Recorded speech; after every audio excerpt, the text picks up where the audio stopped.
I would go to change the Second Amendment in ways that people probably wouldn't expect, says Cuban, who backed Hillary Clinton in the 2016 presidential election and is mulling a 2020 bid as an independent. 1. Every American citizen has the right to own a gun, Cuban says.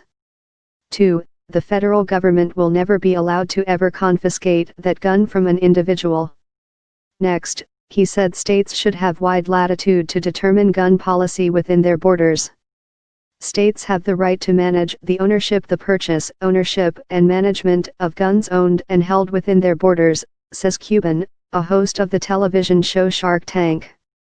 If you live in a state like Texas, if the law in Texas is open carry, so be it, he adds.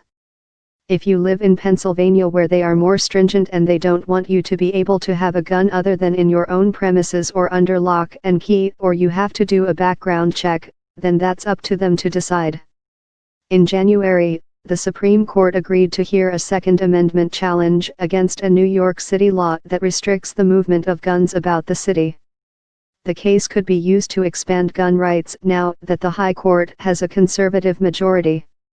Cuban made the comments to editor-in-chief Andy Serwer in a conversation that aired on News Pulse Finance on Thursday in an episode of Influencers with Andy Serwer, a weekly interview series with leaders in business, politics, and entertainment.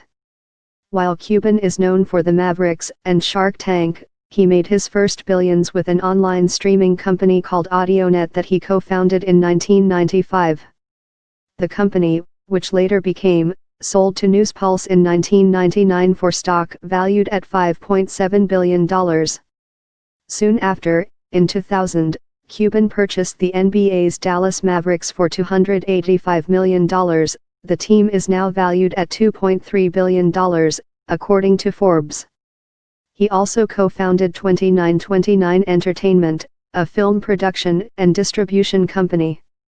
Cuban has invested in hundreds of startups as a host of the TV show Shark Tank, which he joined in 2012.